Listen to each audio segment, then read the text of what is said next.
In a realm teeming with potential, every individual is granted an opportunity to ascend to divinity, their status delineated by the magnitude of their celestial prowess. Within this extraordinary society, inhabitants are classified as demigods, true gods, elders, and higher gods. Upon reaching the age of 18, each person can awaken their divine essence and discover their irreplaceable avatar. The avatars themselves are subject to a hierarchy of ranks. The greater the talent possessed by an individual, the more formidable their representative is likely to be, endowed with the potential to evolve to the zenith of power. Our protagonist, a man who has awakened to this divine plane, finds himself burdened with a representative of negligible stature and inconsequential locust. Can he, against all odds, turn the tide of his destiny? Presently, he navigates the tumultuous waters of school life, where he is relentlessly tormented by a local bully, Zhang Ben. Standing defiantly before him, Zhang Ben derides him as a mere brat, questioning his will to live while asserting his own dominance. He relishes in the belief that he can compel others to yield their divine power points with impunity. Should resistance arise, he vows to obliterate their divine realm. Zhang Ben, an insufferable schoolyard tyrant, has been bestowed with extraordinary powers by the heavens, a godly realm that boasts the strength of an orc army numbering 5,000. In response, Han Wu, the weak protagonist who has inadvertently inhabited this body, dares to retort, challenging the bully's bravado. But one must wonder, what audacity drives a feeble individual to confront a man of such overwhelming strength, bestowed with gifts by fate itself? The saga commenced yesterday when Han Wu was thrust into this marvelous universe, a world where anyone could ascend to the divine. Upon his arrival, he discovered that he had taken residence in the form of a spineless wretch who, on his 18th birthday, awakened his godly realm alongside a pathetically weak locust avatar. The protagonist learned of his parents' disappearance amidst the chaotic expanse of the stars, a fact revealed during a hospital visit to his grandfather, who remained hopeful of their survival. Amidst this turmoil, a girl named Xinwan began to harass him with an outrageous proposition. If he would become her slave and offer her his locusts daily, she would ensure his graduation. Meanwhile, Zhang Ben, ever the opportunist, escalates his extortion, demanding 100 points of divine power from Han Wu while threatening to dismantle his already fragile divine realm. The stakes have never been higher. The challenges are akin to navigating a hellish labyrinth. With only a weak locust representative to rely on, the notion of entering the prestigious Imperial Academy, let alone locating his parents, seems insurmountable. Han Wu resolves to confront this incessant tormentor, refusing to remain a passive victim. He steps into the capsule, donning the helmet, determined to alter his fate rather than succumb to despair, for surrender would dishonor the forces that had brought him to this juncture. As the connection to the divine realm is established, he is greeted by verdant fields and majestic mountains, only to find swarms of locusts at his feet. A status window materializes before him, revealing vital information about his godly realm. He possesses a unique talent designated as Heaven's Chosen Son, along with the divine abilities of accelerated growth and sacrifice of life. Presently, he holds 1 divinity point and no divine power points, with a faith power of 200,000, and his godly sphere is at its first level. The revelation of his locust's characteristics fills him with cautious intrigue. They exhibit reproductive capabilities and are fervently devout, obedient to their divine master. Each day, he can garner a point of faith while facilitating the birth of 300 locusts. Their life cycle spans 90 days, with the potential for rapid growth through the utilization of his unique abilities. This realization ignites a spark of ambition within him. He must gamble boldly, for victory would elevate him to master, while failure would render him utterly insignificant. The following day, Han Wu enters the classroom, where Xinwan confronts him once more, pressing him to reconsider her offer. He resolutely declines, understanding the peril that lies ahead. As Zhang Ben and his entourage approach, demanding the divine power points with menacing threats, Han Wu, wary yet resolute, stands firm against their intimidation. When provoked, he challenges Zhang Ben, igniting a flicker of confusion within the bully, who is taken aback by Han Wu's unexpected defiance. Meanwhile, Zhang Ben's cohorts eagerly anticipate the spectacle of destruction, keen to witness the obliteration of Han Wu's already diminished godly sphere. With a flourish, Zhang Ben brandishes a card that will unleash his orc army upon Han Wu's realm. As the portal to his godly domain opens, Han Wu finds himself confronted by a legion of orcs, their presence heralding chaos. Floating above them in a divine manifestation, he commands his locust army to retaliate. The outside world watches in awe as the battle unfolds, realizing that Hanwoo now possesses an unusual creature amidst his ranks, signaling a shift in power dynamics. With the odds stacked against him, Hanwoo summons self-detonating locusts, preparing to unleash a counteroffensive against his adversaries. The inevitable clash between the forces of destiny and the aspirations of a young man seeking to rewrite his fate has only just begun. As the disciples gazed upon the scene, they noticed the locusts had taken on an unusual hue. One disciple, intrigued, inquired about the peculiar crimson insects. Should locusts exhibit such a shade, he pondered aloud. Another, taken aback, remarked that these were self-detonating locusts. Yet, amidst the divine realm, he only knew of commonplace insects. How had they proliferated in such astonishing numbers? The GU beside him scoffed, dismissing their elite status. They remain mere locusts, devoid of any chance against the orcs. Their worth is negligible. At that moment, the orcs surged forward to engage, and the locusts rushed to meet them. Upon collision, the insects erupted, sending a towering inferno skyward. The MC observed this spectacle with a satisfied grin. Just the day prior, he had employed his abilities to leave 1 million adults to reproduce, sacrificing the rest. The locusts were immolated in a sacrificial blaze, which spiraled upwards like a tornado. The system soon presented him with several enticing options for rewards. The first option promised 10,000 goblin warriors, an extraordinary creature. The second offered the spring of life, which would yield life-giving water, enhancing his creatures and the environment of his divine realm. The third choice was a first-level sacred artifact, the Heart of Explosion, which, when placed within his realm, could birth individuals capable of generating explosions among his representatives. Contemplating the first option, he found it alluring, as it would facilitate his immediate challenges. However, being a one-time summoning, it wouldn't alter his fundamental weakness. The Spring of Life, while strengthening his representatives, would require time, something he lacked before the impending battle. Ultimately, he opted for the third choice, as its effects would endure, assuming fortune favored him. A crimson crystal materialized above his hand, which he promptly shattered, hurling an insect with great force, resulting in yet another explosion. Witnessing the furious flames, he felt a surge of luck. Though the orcs might endure the blast, increasing their numbers could yield favorable results. He resolved to conduct further experiments. Presently, the battlefield lay shrouded in dust and smoke. The students, bewildered, speculated about the unfolding events. As the haze cleared, the lifeless bodies of orcs littered the ground, though some still clung to life. The protagonist summoned the locusts anew, directing them towards the enemy. Qin Shuang, meanwhile, observed with a grin, finding the situation increasingly intriguing as the locusts inexorably approached. The orc, paralyzed by fear, received an urgent command from his deity to retreat swiftly to their home realm. Hanu, amused, noted the orc's apparent decision to flee, but it was too late. He extended his hand, instructing his representatives to pursue, even if it meant invading Zhang Bin's divine territory. A colossal swarm of locusts surged through the gate, accompanied by a series of powerful detonations. Zhang Bin, irate, called out to the MC, demanding he recall his insects. Yet, as the locusts wreaked havoc on the orcs, Zhang Bin conceded defeat, pleading for the removal of the locusts and the safety of his kin. Hanu questioned this sudden change of heart, recalling the threats he had made to obliterate the protagonist's realm. Zhang Bin's demeanor shifted. He stuttered that he dared not act against the protagonist, fearing retribution from his demigod parents. The protagonist, unfazed, commanded the locusts to obliterate his orb. The insects surged towards the gate, prompting Zhang Bin to cry out for mercy, promising to cease all hostilities and comply with any of the protagonist's demands. "Your suffering is all I desire," the protagonist replied coldly. Just then, a stern voice resonated behind him, demanding an end to the chaos.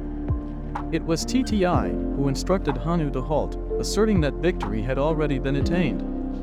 Zhang Bin beseeched his teacher to intervene, but the MC remained resolute, allowing the locusts to commence their assault on Zhang Bin's realm.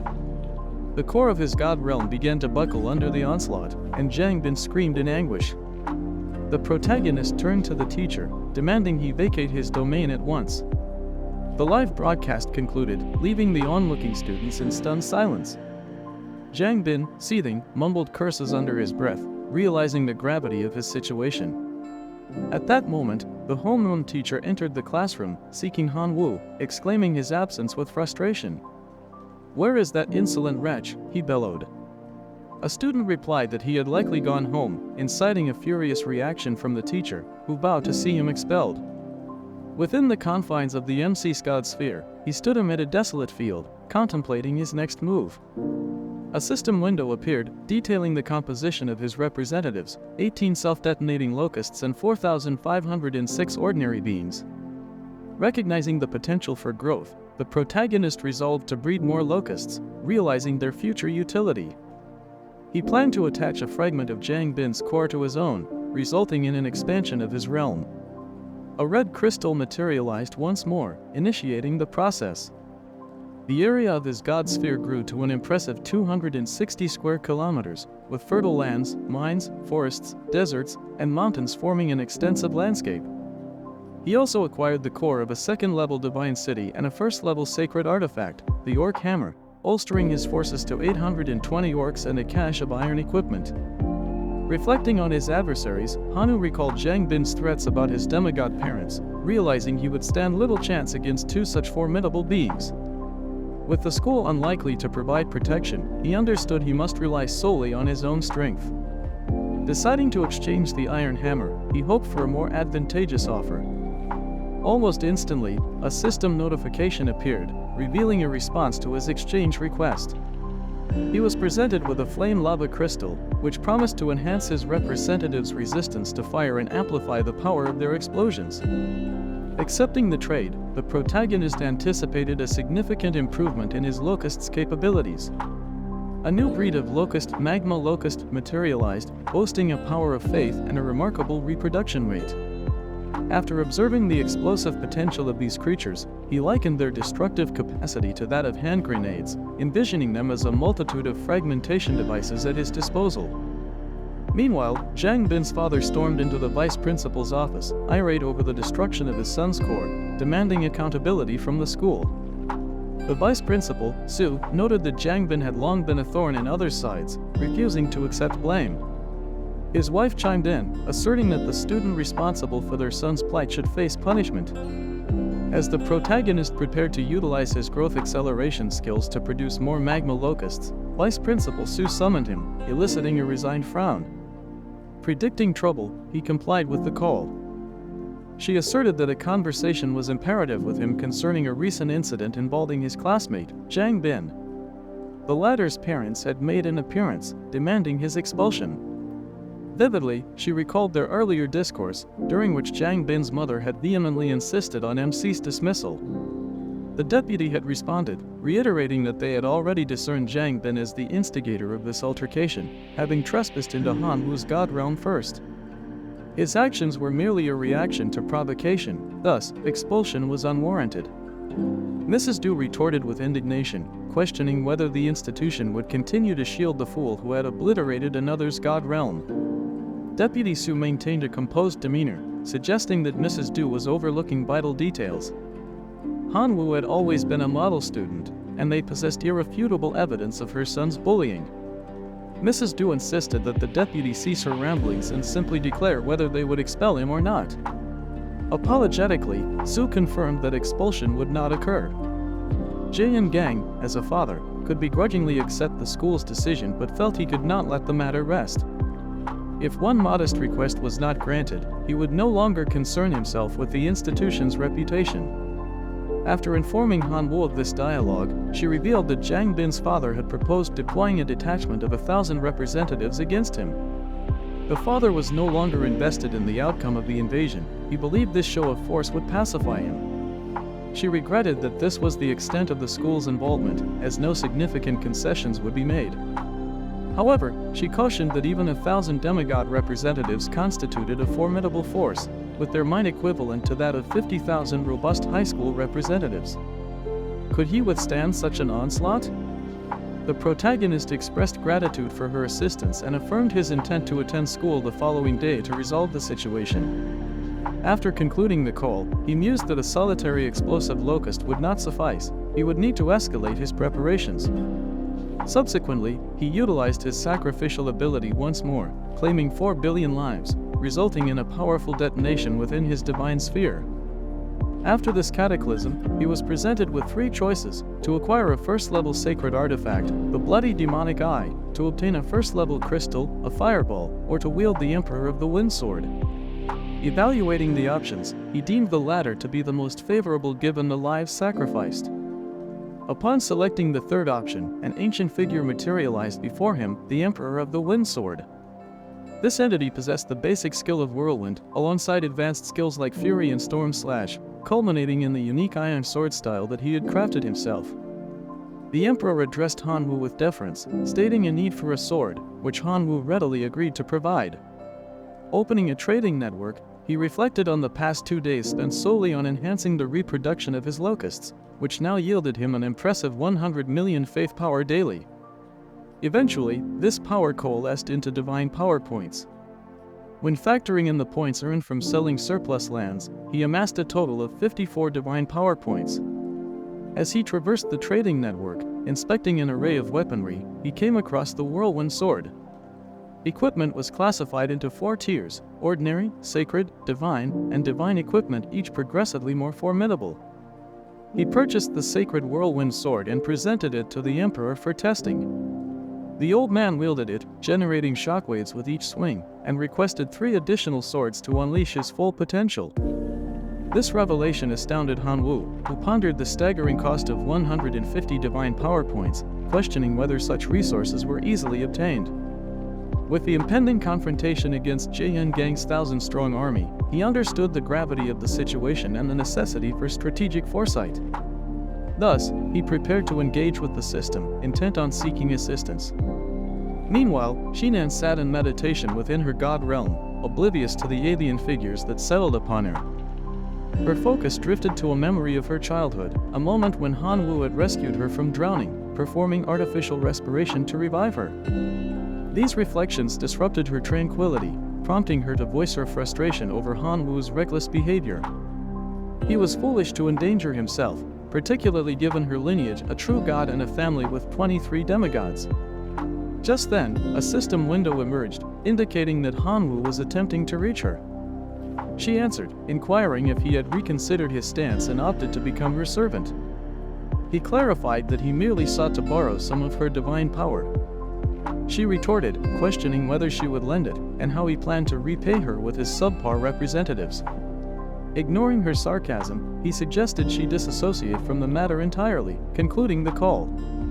Reflecting on her words, Xinan gripped her head, chastising herself for her insensitivity. This was not her intended message. Resolute, she called him back, demanding to know how much he wished to borrow, instructing him to provide his account number. In turn, Han Wu procured the necessary weaponry, equipping the Emperor with 4 swords simultaneously.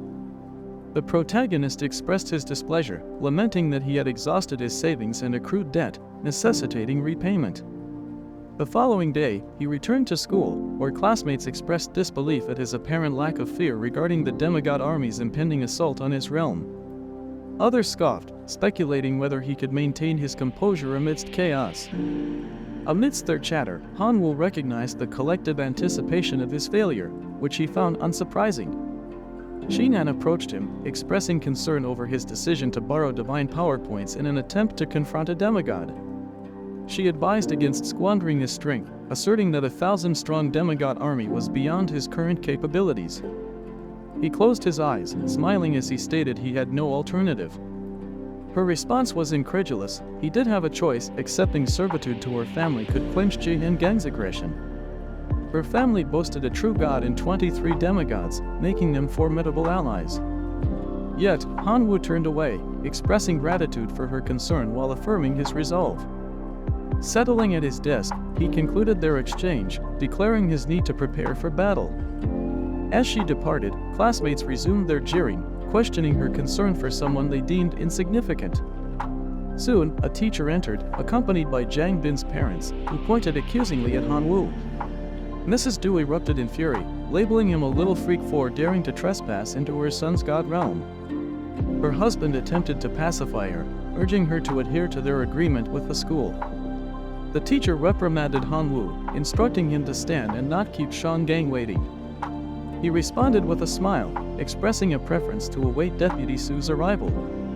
Luan, growing irate, chastised him for assuming the deputy had nothing more pressing to attend to.